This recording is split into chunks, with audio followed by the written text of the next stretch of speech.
Les myrtilles, antioxydants et santé cérébrale. Ce qui rend la myrtille exceptionnelle, c'est les anthocyanines. Les pigments qui lui donnent ce bleu intense traversent la barrière hémato-encéphalique et vont directement au cerveau. Une grande étude à Harvard sur des femmes de plus de 70 ans a montré qu'une tasse par semaine ralentissait le déclin cognitif de l'équivalent de 2 ans et demi. C'est pas spectaculaire sur une semaine. Sur des décennies, ça se cumule. Oui, Et puis, oh, c'est sacrément bon. oui. La dose recommandée est une demi-tasse à 1 tasse par jour, fraîche ou surgelée, car la surgélation ne détruit pas les anthocyanines. Les myrtilles sauvages sont plus concentrées que les cultivées. Plus petites, plus de peau par gramme, plus puissantes, mais gaffe à l'acidité. Le saumon, oméga 3 et santé cardiovasculaire. Le saumon, c'est une histoire d'EPA et de DHA, 2 oméga 3 à longue chaîne que ton corps ne sait pas produire efficacement depuis les sources végétales. L'EPA réduit l'inflammation, tandis que le DHA construit les membranes de tes cellules cérébrales et de ta rétine. Ensemble, ils abaissent les triglycérides et réduisent significativement le risque d'arythmie cardiaque fatale. 2 portions par semaine, c'est la recommandation. Sauvage ou d'élevage, les deux délivrent un bénéfice réel et un goût... un vrai régal. Est-ce que c'est bon pour vous? Sardines, maquereaux, truites donnent les mêmes oméga 3 pour moins cher. En version panée et frite, tu gâches tout. Le chou kale, densité nutritionnelle. Le vrai talent du kale, c'est sa densité par calories. Une tasse crue est équivalent à 600% de la dose journalière en vitamine K, 130% en vitamine C, de la vitamine A, du calcium, tout ça pour 30 calories. La vitamine K est critique pour la coagulation et la minéralisation osseuse. Oui. Des recherches récentes la relient aussi à une réduction de la calcification artérielle. Astuce, masse le kale cru avec du citron et du sel 2 minutes avant de le manger. Ça casse les fibres dures et le rend infiniment plus digeste. Si tu es sous anticoagulant, parle-en à ton médecin. Les variations brutales de vitamine K interfèrent avec le dosage.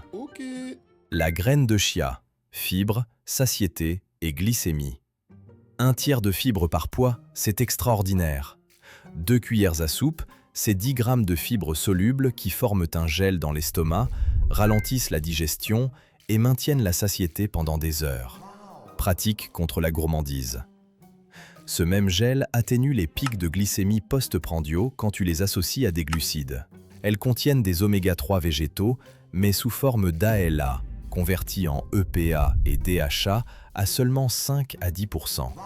Ne compte pas sur le chia pour tes oméga 3, compte sur lui pour les fibres. Et trempe-les 15 minutes avant de manger. Ne les avale pas sèches avec une gorgée d'eau. Elles gonflent. Ton œsophage appréciera pas. Le gingembre, gingérol, nausées et douleurs. Le gingembre contient plus de 400 substances actives, mais 2 dominent. Les gingérols, présents dans le gingembre frais, et les shogaols, qui se forment quand on sèche ou chauffe la racine, rendant les effets anti-inflammatoires encore plus efficaces. Sur les nausées, c'est l'un des remèdes les mieux documentés en phytothérapie. Sur la douleur, une méta-analyse en 2024 de 15 essais randomisés montre une réduction significative des marqueurs inflammatoires et des douleurs articulaires. Râpé dans les plats, en infusion, en jus, la forme importe peu. La régularité, oui. Le thé vert, catéchine et métabolisme. Le GCG du thé vert, combiné à sa caféine, peut augmenter la dépense énergétique sur 24 heures de 3 à 4%. C'est modeste sur une semaine. Sur des mois, ça compte. Oui.